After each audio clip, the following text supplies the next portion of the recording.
Hi everyone, welcome back. Thanks for joining us today. We've got a brand new story to share with you, so let's begin. This is a story about trust, how easy it is to give, how dangerous it is to misplace, and what happens when the person you trust the most turns out to be a liar. I lived it. I learned from it. And now I'm sharing it. My name is Richard. I'm a businessman. I built my wealth from the ground up and created a life most people only dream of. 10 years after my first wife passed away from cancer, I met Sophia. She was younger, breathtakingly beautiful, and full of life. The kind of woman any man would be proud to have on his arm. After years of being alone, I married her, thinking I had found happiness again. And for a while, everything seemed perfect. Our marriage seemed solid. We had our routines. I traveled for business once a month, leaving her at home for a few days at a time. I never thought twice about it. Why would I? She was my wife. I gave her everything she could ever want. Trust wasn't something I questioned until one day I got a tip that a man visited my house too often when I was away. A retired neighbor, an old man who was always home, stopped me one evening as I was getting into my car. He had that look, the one people get when they know something you don't. Without much hesitation, he told me a young man had been coming to my house often when I was away. Too often. At first, I dismissed it. People love gossip, especially old men with too much time on their hands. It might likely be a delivery guy or a friend. Or nobody at all. My wife was loyal, wasn't she? I had no reason to believe otherwise. But doubt is a funny thing. Once it takes root, it doesn't go away.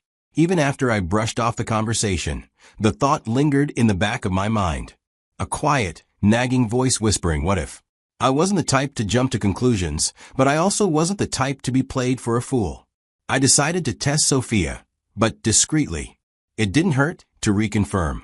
I came up with a perfect plan. Under the guise of a routine home maintenance upgrade, I hired a crew to install hidden cameras around the house. It wasn't obvious, and it didn't tip her off. Just a few well-placed devices, enough to see everything I needed without her ever knowing they were there. And then I waited. A month later, when I left for my usual business trip, I checked the footage from another state, expecting to catch something, or deep down, hoping I wouldn't. I watched hours of recordings. There was nothing unusual. Deliveries, a couple of friends stopping by, normal household activity, but no mystery man. No secret lover. Relief washed over me. I had doubted my wife for no reason. Guilt crept in, making me feel foolish for ever listening to the neighbor. He was wrong. Sophia was faithful. I closed the surveillance feed and put it out of my mind. I had dismissed the old man's warning. I thought that was the end of it. Everything was fine until my next trip, a month later. Life had settled into its usual rhythm. Sophia and I went about our days as always. She kissed me goodbye that morning like a loving wife, and I left for the airport with my bags packed, ready for another business trip. Just another routine departure. Nothing felt off. As far as I knew, my life was in order. My marriage was intact. Then, fate stepped in. The weather took a turn for the worse, and by the time I reached the airport, my flight was delayed. First for an hour, then 2, then indefinitely. The storm outside wasn't letting up, and there was nothing to do but wait. I found myself stuck in the airport lounge, scrolling through my phone, checking emails, and watching the minutes crawl by. Boredom set in quickly. Out of boredom, I pulled up the camera feed on my phone. It wasn't suspicion that made me check. I had already dismissed the idea that Sophia could be unfaithful. No, I just wanted to see what she was up to. She might be watching TV, curled up with one of those romance novels she liked, or she was already in bed, waiting for me to text her when I landed. But I never expected what I saw. Sophia wasn't alone. She was in our bed, wrapped around a younger man, completely lost in each other. They were intimate in my bed, and it broke my heart into 1,000 pieces. I felt a rage settling deep in my chest. I was supposed to leave town tonight. But now, I was going home to confront my wife. I stepped out of the terminal, my grip tight around my bag. There was no hesitation. I hailed a taxi nearby, climbed in, and gave the driver my address. As the car pulled away from the airport, I pulled out my phone, eyes locked onto the live feed. On the screen, I saw them, my wife and her lover. They moved from the bed to the bathroom, their bodies pressed together under the warm spray of the shower. It was a steamy, intimate moment. They were completely at ease, unaware that their little fantasy was about to come crashing down. I watched as they laughed, touched, kissed, completely oblivious.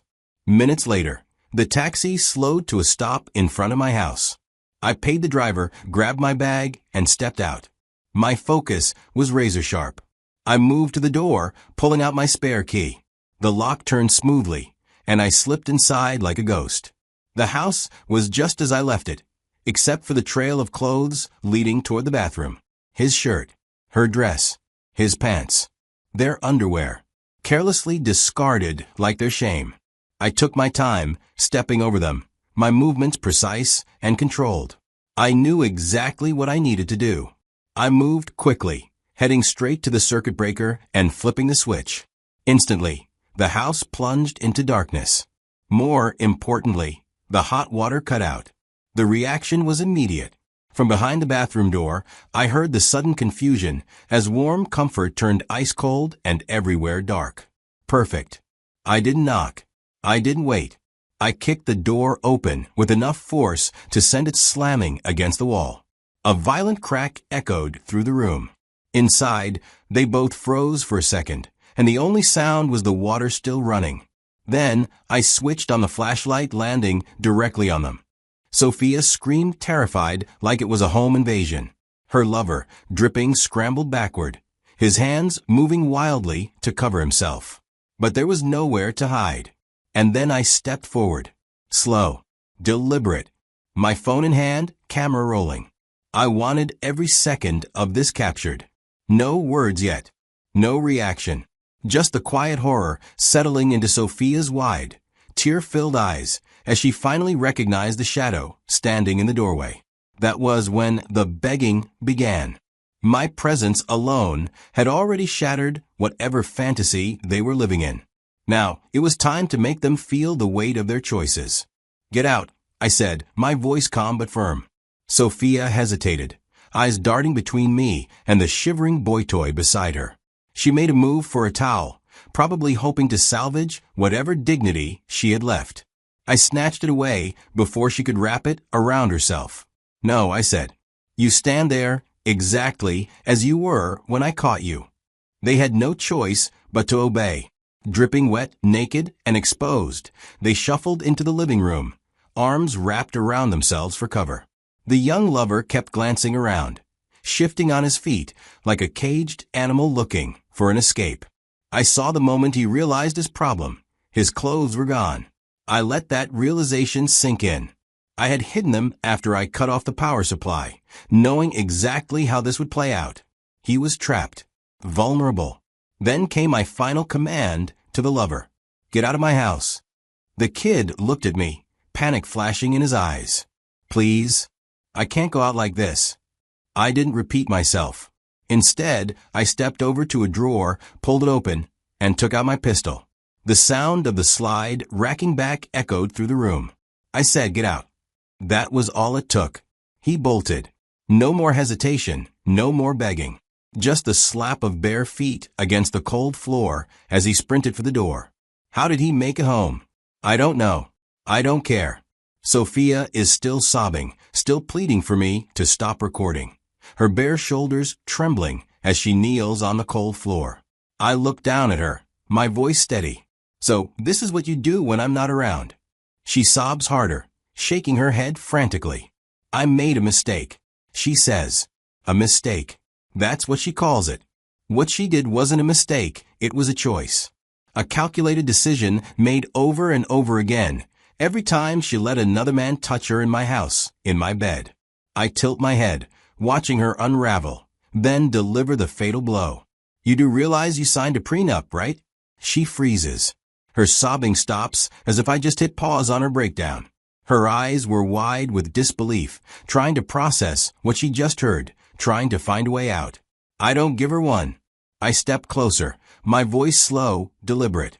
"You forfeit everything in the case of infidelity." She collapses onto the floor, crying. Everything she thought she had locked in was slipping through her fingers like sand. I crouch down, making sure she hears every word of what comes next. You'll sign whatever I put in the divorce papers. I pause, letting it settle before delivering the final warning. If you contest anything this video and all the others, go to everyone you know. Her head snaps up. She knows I mean it. And just like that, the fight in her is gone. No more excuses, no more begging. Just silence. She is utterly broken. I left her and headed to my home office to cool off. The divorce didn't take long. I made sure of that. Sophia didn't contest anything. She knew better. She had already lost the life I gave her, the comfort, the security. Everything she had with me was gone in a matter of months. When the papers were finalized, she packed up and left. Just like that, she was out of my house, out of my life. After that, I threw myself into my business. Work had always been something I could rely on, unlike people. Money doesn't lie. Numbers don't cheat. Business is simple. You put in the effort, you see results. I had no interest in starting over, no desire to heal or open my heart again. I was just done. Looking back, I've learned a few things. Hard lessons. Lessons I never thought I'd have to learn. I used to believe in marriage. I thought love was enough. That was my mistake. I thought if you loved someone, if you gave them everything, they would never betray you. I was wrong. Love isn't enough. It never was. Now, I know better. Marriage? It's just a contract. A piece of paper. And like any contract, it can be broken. It can be thrown away. And when it is, the only thing left is the damage. But love? Love exists. Just don't mistake love for trust. I still believe in love. I know it's real because I loved Olivia, my first wife. But love and trust? Those are two different things. And if you don't understand that, you're setting yourself up for pain. And never let betrayal go unpunished. When someone betrays you, you don't cry about it. You don't beg for answers. You don't give them a second chance. You handle it. You make sure they feel the consequences.